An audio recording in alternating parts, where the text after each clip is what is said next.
आज के इस वीडियो में सामान्य अध्ययन का 28वां भाग लेके आ रहे हैं, जो कि 10,000 जीके जीएस के प्रश्नों को कवर कर रहा है। कहने का मतलब यह है कि डच सबसे पहले भारत में कहाँ आए। तो आपका ऑप्शन है मछलीपट्टनम, पुलिकट, सूरत, अहमदाबाद। सही उत्तर होगा पुलिकट। अगर आप बात करेंगे डचों की, तो ये भारतीय उपमहाद्वीप में बहुत पहले आ गए थे। इनका जो टाइम पीरियड है ये है 1605 में आए और 1825 के बाद इनका वर्चस्व खत्म हो गया। ये जब सबसे पहले भारत आए तो ये भारत के कोरोमंडल तट पे अपने आप को स्थापित किए, और इसमें से अगर आप विकल्प के तौर पे देखेंगे तो आपका उत्तर होगा पुलकिट। अगला है कि पुर्तगाली यात्री वास्को डी गामा का कलिकट आने पर भव्य स्वागत करने वाले भारतीय राजा का नाम बताइए। ये क्वेश्चन जो है ना, यहाँ से कई क्वेश्चन पूछे जाते हैं, तो पहले बताइए आप इसका उत्तर, उसके बाद हम आपको बताते हैं कि क्या क्या पूछा जा सकता है। सही उत्तर है राजा जमोरिन। देखिए, जब वास्को डी गामा भारत आया था तो जो सन था ये था 1498। 1498 में डेट की बात कर लें तो 17 मई था। 17 मई को आया, और जब यहाँ पे आया तो यहाँ पे वो जिस स्थान पे उतरा ये था कलिकट। कलिकट में जो वहाँ का राजा था जिसका नाम था जमोरिन, उसने इसका स्वागत किया, और स्वागत करने के बाद ये अगले साल मतलब कि 1899 में भारत से चला गया। इसके आने का मकसद केवल एक ही था कि इधर व्यापार करने के लिए नए रास्ते की तलाश करना, और उसके बाद यहाँ पर जब उसने देखा कि व्यापार करने के लिए अथाह साधन है, क्योंकि जब यहाँ से वो गया तो अपने साथ मसाले लेकर गया, तो जब मसाले लेके गया तो पुर्तगाली फिर से 1502 में भारत आ जाते हैं, और इसके बाद ये कलिकट, कन्नौर और जगह पे अपनी व्यापारिक कोठी को लगाते हैं। ये क्वेश्चन एसएससी एमटीएस परीक्षा में पूछा गया था। अगला है कि पांडिचेरी का वह फ्रांसीसी राज्यपाल कौन था जिसने फ्रेंच कंपनी को एक शक्तिशाली कंपनी बनाने का प्रयास किया था। देखिए, आवाज़ थोड़ी सही नहीं है आज, फिर भी हम कोशिश कर रहे हैं। ये सीजीएल टायर 1 में पूछा गया था 2014 में। तो बताइए, ये जिसके बारे में हम बात कर रहे हैं ना, ये फ्रांसीसी जो कंपनी था इसका पहला राज्यपाल था। अगर आपको पता हो कि पहला राज्यपाल कौन है तभी आप बता पाएंगे। ये था Joseph Francois Dupleix. Joseph Francois Dupleix ये भारत कब आया था ये भी पूछा जा सकता है। यह था 12 अक्टूबर 1754 को। अगला है कि जिस समय 1761 में पानीपत की तीसरी लड़ाई में अहमद शाह अब्दाली ने मराठों को हराया, उस समय दिल्ली का शासक कौन था। ये क्वेश्चन देखिए पूछा गया है 2015 में। यहां पर भी 2 क्वेश्चन बनते हैं। ये था शाह आलम द्वितीय। पूछा जाता है कि पानीपत की पहली लड़ाई कब हुई, तो 1526 में।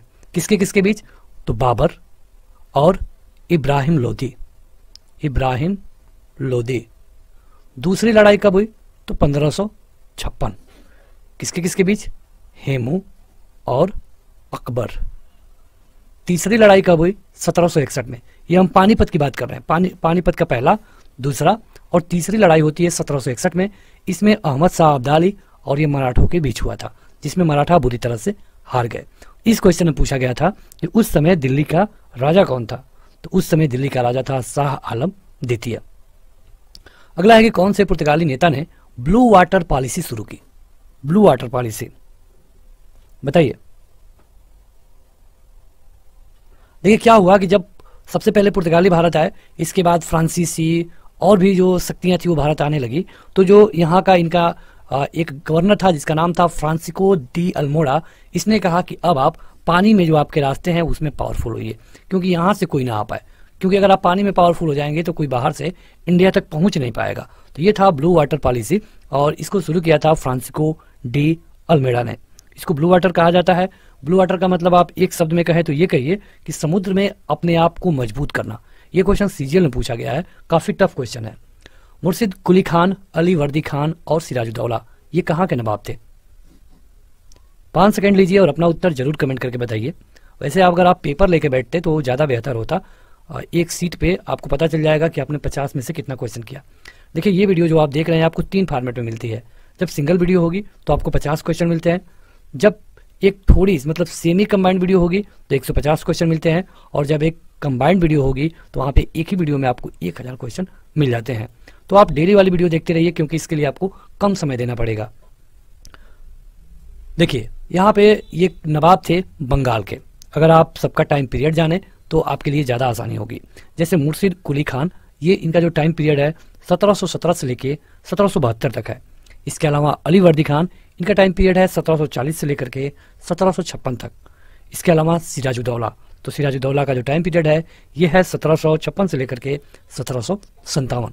तो ये तीनों लोग बंगाल के नवाब थे और ये क्रम से नवाब बने। और अगर ये पूछा जाए कि बंगाल का अंतिम स्वतंत्र और नवाब कौन था, तो ये था सिराजुद्दौला। सिराजुद्दौला के बाद आप देखेंगे कि अंग्रेज पूरी तरह से अपने आप को बढ़ा चुके थे और ईस्ट इंडिया का शासन शुरू हो गया था। ये क्वेश्चन सीजीएल में पूछा गया है 2017 में। अगला है कि किस संधि के तहत ब्रिटिश कंपनी को मुगल शासक शाह आलम द्वितीय ने बंगाल, बिहार और उड़ीसा की दीवानी का अधिकार दे दिया? कौन सी संधि हुई? ये स्टेनोग्राफर में पूछा गया था। तो देखिए ये है इलाहाबाद की संधि। अब कई बार पूछा जाता है कि इलाहाबाद की संधि कब हुई थी। ये हुई थी 12 अगस्त। जो आपको ये डेट बता रहे हैं ना, आप इनका ईयर जरूर याद रखिए, 1765 को इलाहाबाद की जब संधि हुई तो इसमें जो ईस्ट इंडिया कंपनी थी इसको कई प्रांत दे दिए गए, जिसमें बंगाल था, बिहार था और उड़ीसा था। और यहाँ से अगर आप देखेंगे तो इनका पावर और बढ़ गया। कई बार पूछा जाता है कि ईस्ट इंडिया कंपनी से इलाहाबाद की संधि किस शासक ने की, तो ये था शाह आलम द्वितीय। सन याद रखिए, नाम याद रखिए और आप क्षेत्रों का नाम भी जरूर याद रखिए। अगला है कि पुर्तगाली की तलाश में भारत आए थे। किस तलाश में, किस चीज की?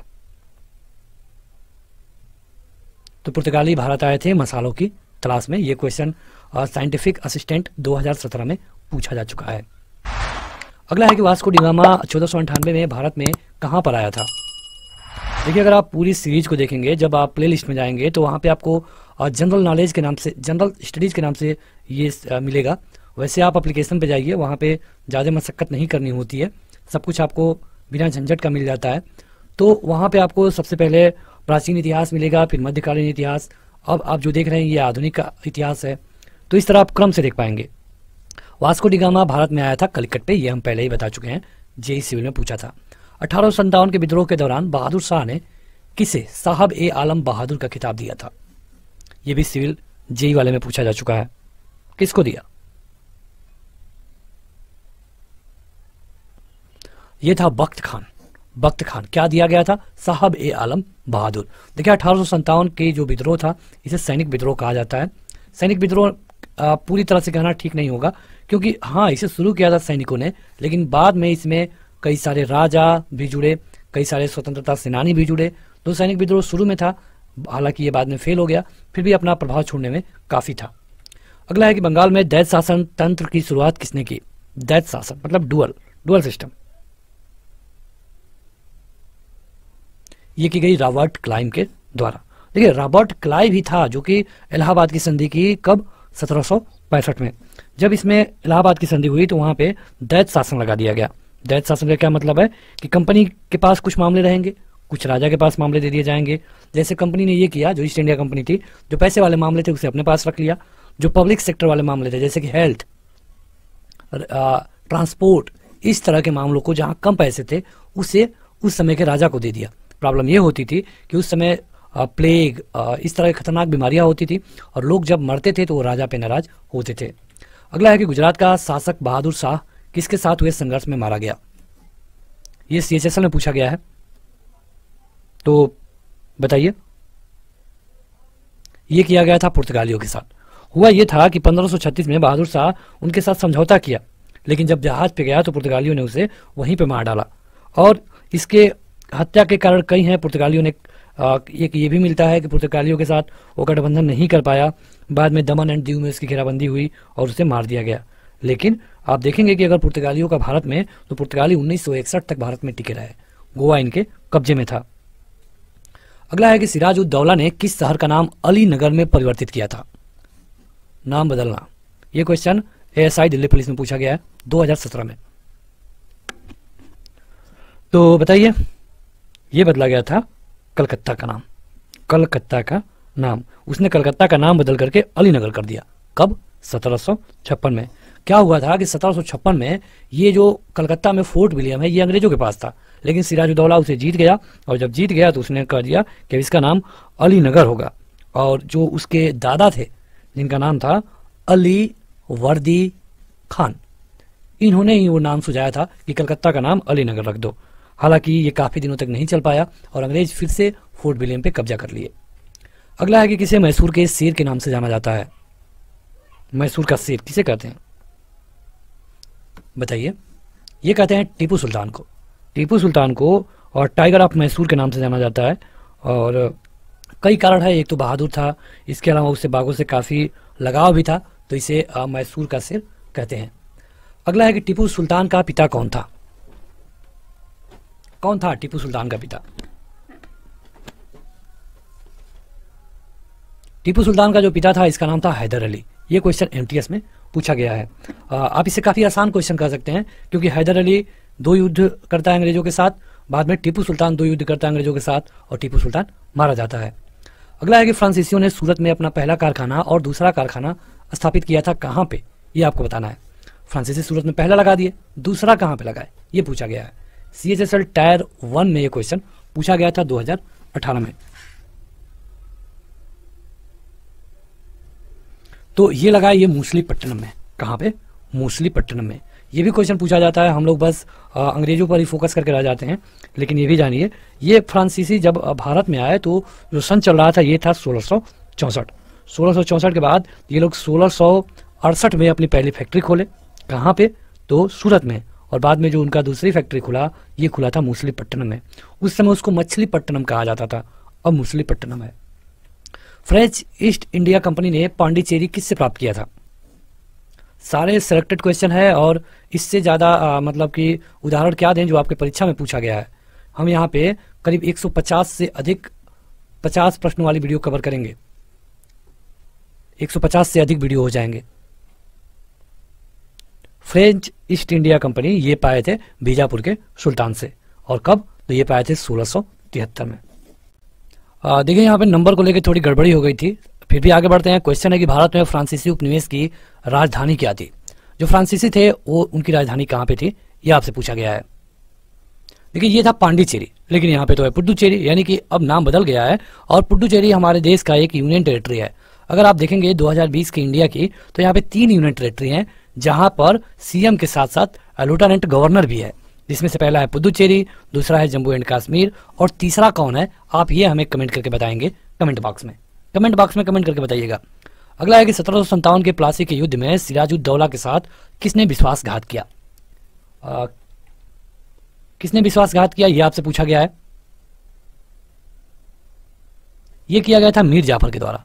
देखिए हुआ क्या कि जब सिराजुद्दौला का युद्ध होने वाला था अंग्रेजों के साथ प्लासी में 1757 में, तो उनका जो सेनापति था मीर जाफर, ये एक तरह से विश्वासघात कर दिया, क्योंकि ये सेनापति था और इसका काम था सेना को इकट्ठा करना और चल करके युद्ध करना। लेकिन उसी युद्ध में मीर जाफर एक तो शामिल नहीं हुआ, कम सैनिकों को भी लाया, और धोखे से यही जा करके सिराजुद्दौला मतलब अपने राजा को मार दिया। इसमें अंग्रेज जीत गया बड़े आसानी से, और अंग्रेजों ने इसमें क्या किया कि अब मीर जाफर को राजा बना दिया। बाद में मीर जाफर को भी अंग्रेज हटा दिए। तो आप दूसरे के साथ गलत करेंगे तो आपके साथ कैसे सही हो सकता है? ये CGL टायर 1 2014 में पूछा गया था। अगला है कि मुर्शिद कुली खान, अली वर्दी खान और सिराजुद्दौला, तो ये रिपीट हुआ है क्वेश्चन, ये थे बंगाल के राजा। बढ़ते हैं आगे। अगला क्वेश्चन है कि निम्नलिखित में से किस स्थान पे वाडियार राजवंश का शासन था? वाडियार का, ये 20वां क्वेश्चन है। ये था मैसूर में, मैसूर में था, और वाडियार के भी कई क्वेश्चन आपके क्वेश्चन पेपर में पूछे जाते हैं। CGL टायर 1 का ये क्वेश्चन है। अगला है कि 1799 में महाराजा सवाई सिंह प्रताप ने किस भारतीय स्मारक का निर्माण करवाया था? देखिए यहां से कई क्वेश्चन पूछे जाते हैं। पहले तो ये जान लीजिए कि किसका निर्माण करवाया, तो ये था हवा महल। इसको हवा पैलेस या फिर हवा महल कहा जाता है। किसने निर्माण करवाया? तो सवाई प्रताप सिंह ने। कहां पर? तो जयपुर में। और कब? तो 1799 में। और अगर आपको हवा महल के बारे में बता दें कि इसका नाम हवा महल ही क्यों रखा गया, तो इसमें बहुत ज़्यादा खिड़कियां हैं, इनकी संख्या है लगभग 953। अगला है कि नवाब शुजा-उद-दौला ने एक बगीचे के बीच में स्थापित सफदरगंज के मकायों का निर्माण कहाँ पे कराया? ये मकबरा है, मकबरा का निर्माण कराया था कहाँ पे? ये कराया था दिल्ली में। दिल्ली में ये क्वेश्चन CGL टायर 1 में पूछा गया है। पूछा गया है कि कब? तो ये हुआ था 1754 में। अगला है कि किस वर्ष ईस्ट इंडिया कंपनी को पूर्व और दक्षिण एशिया और भारत के साथ व्यापार के दोहन के लिए निगमित किया गया था, बनाया गया था? CGL टायर 1 में है। बड़ा अच्छा क्वेश्चन है। देखिए निगमित किया गया मतलब बनाया गया, तो देखिए ये चल रहा था 1599 जब आया, मतलब कि 1600 स्टार्टिंग होने वाला था, ये 31 दिसंबर था उस दिन। तो उस दिन 1600 में ईस्ट इंडिया कंपनी को बनाया गया इंग्लैंड की महारानी एलिजाबेथ के द्वारा। उसे ये कहा गया कि ये कंपनी पूर्व और दक्षिण पूर्व एशिया, जिसमें भारत भी आ जाता है, इसमें रूल करेगा। ये कंपनी बनी उस समय भारत का राजा कौन था, ये क्वेश्चन कई बार पूछा गया है। तो उस समय था अकबर। भारत का ना कह के अगर आप दिल्ली का कहें तो ज़्यादा अच्छा होगा। जब ये कंपनी बनी तो अकबर 5 साल बाद मर गया, लेकिन अकबर का बेटा जहांगीर राजा बना 1605 में। जब जहांगीर राजा बना तो इस समय विलियम हॉकिंग आए, विलियम हॉकिंग 1608 में। इनको परमिशन चाहिए थी कंपनी लगाने की, लेकिन जहांगीर ने इनको परमिशन नहीं दिया।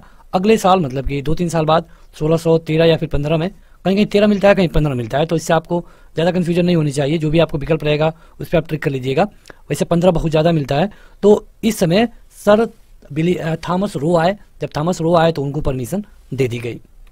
अगला है कि वास्को डी गामा किस वर्ष कलिकट कोझिकोड में आया था। ये तो बड़ा आसान क्वेश्चन है क्योंकि इसके बारे में हम ऑलरेडी बात कर चुके हैं। ये सीजीएल टायर 1 में पूछा गया, बताइए 2019 में। ये था 1498। राजा जमोरिन उनका स्वागत किए। कहाँ का यात्री था? पुर्तगाली। कब आया? 1498 में। क्यों आया? तो व्यापार करने। अगला है कि किस वर्ष में मराठों के द्वारा ब्रिटिश को किए गए आत्मसमर्पण से मराठा साम्राज्य का अस्तित्व समाप्त हो गया, जिससे कि तीसरा एंग्लो मराठा युद्ध भी समाप्त हुआ। कहने का मतलब यह है कि तीसरा मराठा एंग्लो युद्ध कब हुआ था, यही बता दीजिए, जिसमें मराठा हार गए और अंग्रेज पूरी तरह से हावी हो गए। यह हुआ था 1818 में, नहीं हाँ 1818 में ही हुआ था। 1718, कहीं कहीं आपको 17 मिलेगा, तो ये 1818 में ये हुआ था। यहाँ पे बस आप ये जानिए कि कौन हारा कौन जीता, और इसे तीसरा आंग्ल मराठा युद्ध कहते हैं। सीजीएल टायर 1 में ये पूछा गया है। ब्रिटिश ईस्ट इंडिया कंपनी ने पुर्तगालियों को किस युद्ध में हराया था? पुर्तगालियों को भी ये लोग हरा दिए थे, तो किस युद्ध में? ये था स्वाली का युद्ध। कहीं कहीं आपको इस तरह स्वाली लिखा हुआ मिलेगा, कहीं इस तरह मिलेगा। जो भी हो आप उसी पे ट्रिक करिएगा। और पूछा जा सकता है कि कब, तो ये हुआ था 1612 में। 1612 में। अगला है कि टीपू सुल्तान और ब्रिटिश ईस्ट इंडिया कंपनी ने मंगलोर की शोध पर किस वर्ष हस्ताक्षर किए थे? देखिए टीपू सुल्तान और ईस्ट इंडिया कंपनी के बीच में एक समझौता हुआ था, उसी के बारे में पूछा गया है। हालांकि वो समझौता जल्दी ही टूट गया और अंग्रेज धोखे से टीपू सुल्तान को मार दिए। ये था 1784। डेट अगर पूछ ले तो 11 मार्च को ये समझौता हुआ। और ये जो द्वितीय एंग्लो मैसूर युद्ध था उसी के बाद ये समझौता हो रहा था। अगला है कि निम्नलिखित में से अवध का अंतिम नवाब कौन था? अवध का अंतिम नवाब कौन था? देखिए बड़ा अच्छा क्वेश्चन पूछा गया है। अवध का अंतिम नवाब था वाजिद अली शाह। कब से कब तक था, ये भी तो पूछा जा सकता है।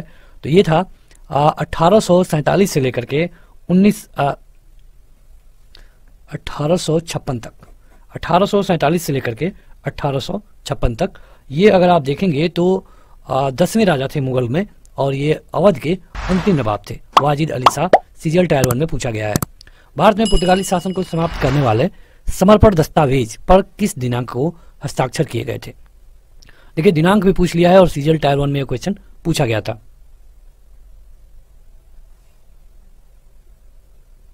यह हुआ था 19 दिसंबर 1961 को। भारत सरकार ने पुर्तगालियों को भारत से भगाया और यहाँ पे इसके लिए समर्पण हस्ताक्षर हुए थे 1961 को।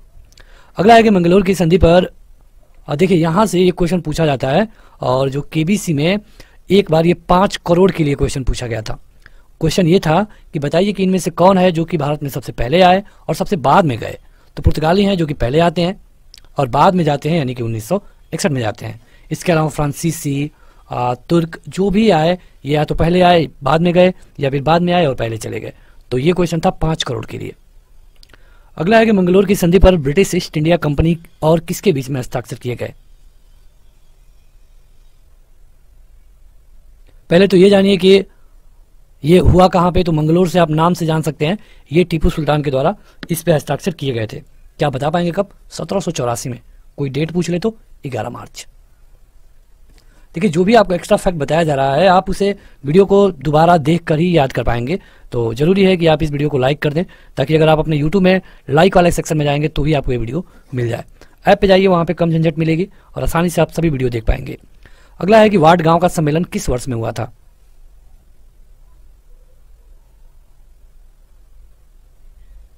वार्ड गांव का सम्मेलन हुआ था 1779 में। 1779 में वार्ड गांव का सम्मेलन हुआ था और इसमें रघुनाथ राव ने हस्ताक्षर किए थे। वर्ष 1774 में ब्रिटिश रोहिल्ला युद्ध में रोहिल्ला को अवध के किस नवाब ने हराया था? ये कभी कभी आपको 1773, 74 इस तरह लिख करके मिलेगा।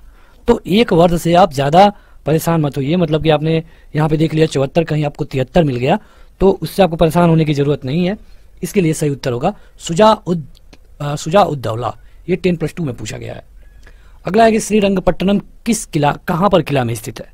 श्रीरंगपट्टनम दक्षिण भारत का राज्य है, वैसे विकल्प भी दक्षिण भारत के ही हैं, तो आपकी परेशानी कम नहीं हुई। यह है कर्नाटक में। 10+2। देखिए लगभग वीडियो आधा खत्म हो चुकी है, तो जो लोग अभी तक लाइक नहीं किए हैं लाइक भी कर दें और शेयर कर दें ताकि और भी लोग जुड़ें। हम आपके लिए ये सीरीज को 150 से आगे लेके जाएंगे और बहुत जल्दी, ताकि आपके जो भी एग्जाम होने वाले हैं उनमें आपको बेनिफिट मिल पाए। वर्ष 1757 की लड़ाई के बाद अंग्रेजों ने भारत में राजनीतिक शक्ति हासिल की। किस लड़ाई के बाद?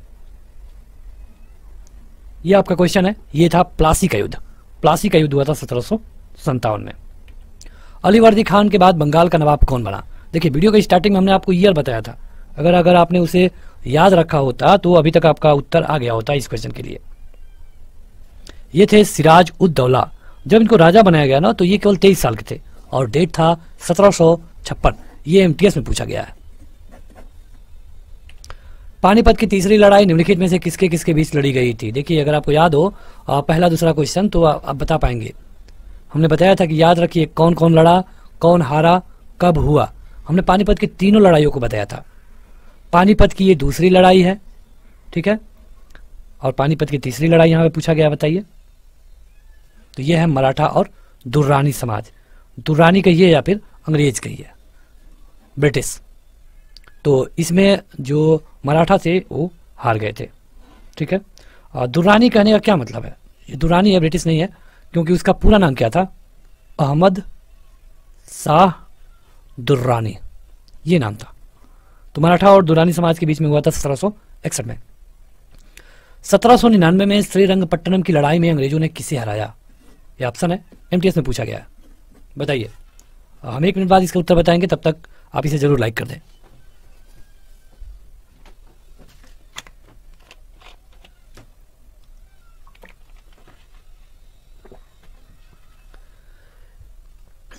तो यह हराया था टीपू सुल्तान को और 1799 में।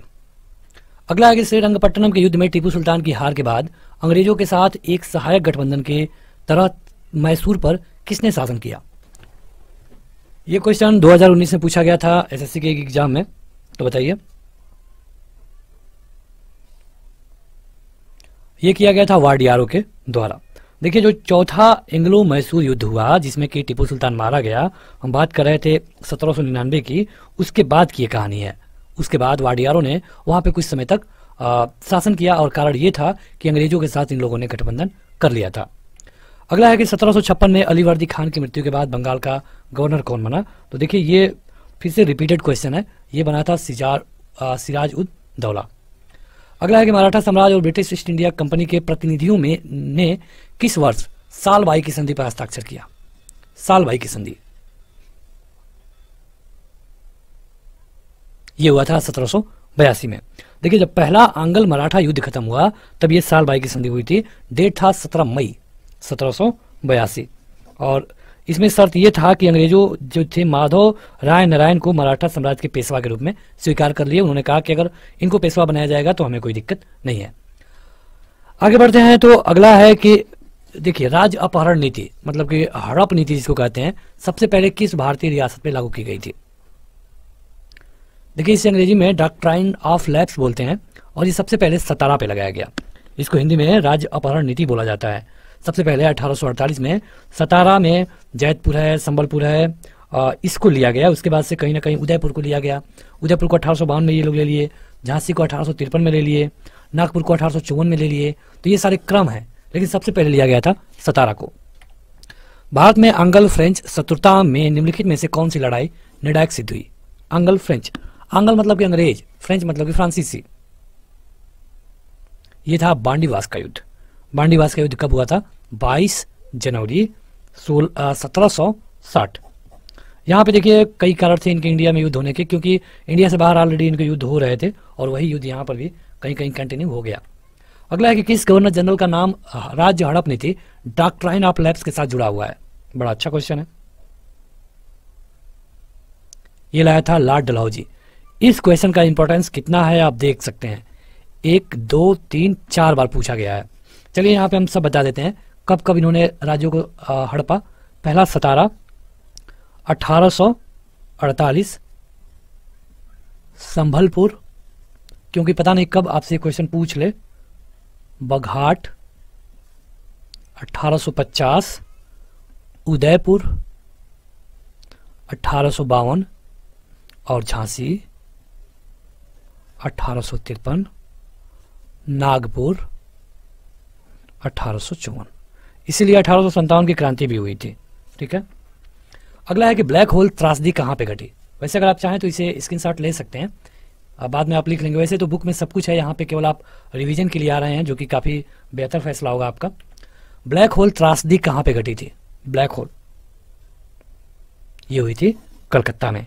देखिए हुआ क्या था कि जो कलकत्ता में फोर्ट विलियम था, नाम याद रखिए, फोर्ट विलियम, वहाँ पे एक छोटी सी काल कोठरी थी। और जब यहाँ पे बंगाल का जो नवाब था सिराजुद्दौला यहाँ पे जब कब्जा करने आया तो अंग्रेजों के साथ युद्ध हुआ और अंग्रेजों के लगभग कुछ सैनिकों को, लगभग 200 या फिर 130 सैनिकों को इस 20 बाई 20 के कोठरी में बंद कर दिया गया।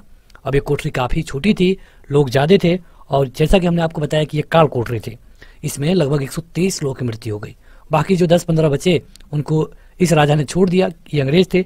जब छोड़ दिया तो जब ये लोग भाग करके अपने राजा के पास गए, अपने अधिकारियों के पास गए, तो इसने इस घटना को बढ़ा चढ़ा के बताया। वैसे घटना भी काफ़ी बड़ी थी, इसको ब्लैक होल बोलते हैं, ब्लैक होल त्रासदी। तो फिर से अंग्रेजों ने इस फोर्ट विलियम को अपने कब्जे में ले लिया। अगला है कि ब्रिटिश को राजनीतिक शक्ति किसके बाद मिली? बताइए, थोड़ा तेज बढ़िए अब आगे। अभी हमने आपको बताया था, यह था प्लासी का युद्ध। कब हुआ था बताइएगा कमेंट करके। अब बता पाएंगे? 1757 में। झांसी के राज्य को इसके द्वारा भारत में ब्रिटिश शासन का हिस्सा बनाया गया। देखिए झांसी को कब बनाया गया? 1853 में। अभी हमने आपको पिछले पेज पे बताया है। तो किसने बनाया? राज्य हड़प नीति के तहत बनाया गया, लॉर्ड डलहौजी ने बनाया। सबसे पहले किसको बनाया था? तो सतारा को। उसके बाद किसको बनाया? संबलपुर। उसके बाद बघाट, उसके बाद उदयपुर, उसके बाद झांसी, उसके बाद नागपुर। और यही वाला क्वेश्चन देखिए वहां पर भी पूछा गया है। प्लासी की लड़ाई किनके किनके बीच हुई थी? प्लासी की लड़ाई एक तरफ तो ईस्ट इंडिया कंपनी थी, ये तो मतलब कि बिल्कुल सही है। ये था ईस्ट इंडिया कंपनी और सिराजुद्दौला। कब हुआ? 1757 में। इसे भूलिएगा मत, बहुत ज़्यादा इंपॉर्टेंस है इसकी। देखिए कई बार पूछ लिया गया है, सीजीएल में, एफसीआई ग्रेड सेकंड में पूछा जा रहा है। जब 1856 में डलहौजी ने अवध पर कब्जा किया तब नवाब कौन थे? देखिए 5वें नवाब थे, नाम बताइए उनका। ये थे वाजिद अली शाह। वाजिद अली शाह, और इन्होंने रूल किया था कब? 1856 तक। ये बेचारे रूल कर रहे थे 1847 से, लेकिन इसने कब्जा कर लिया तब इनको हटना पड़ा। तो ये सही है। अगला है कि बक्सर की लड़ाई किस वर्ष लड़ी गई? बक्सर और प्लासी ये बहुत बार पूछा जाता है। तो बक्सर की लड़ाई होती है कब? 1764 में। डेट कोई पूछ ले तो 22 अक्टूबर है। ठीक है। हेक्टर मुनरो, अंग्रेजों की तरफ से एक नाम याद रखिए, हेक्टर मुनरो युद्ध किया। ठीक है। और एक तरफ कौन कौन थे? 3 लोग थे, जैसे कि बंगाल के नवाब थे मीर कासिम, अवध के नवाब थे और मुगल शासक शाह आलम द्वितीय थे। इन तीनों लोगों का युद्ध हुआ, लेकिन फिर भी हेक्टर मुनरो जो कि अंग्रेजों की तरफ से था वो जीत गया। तो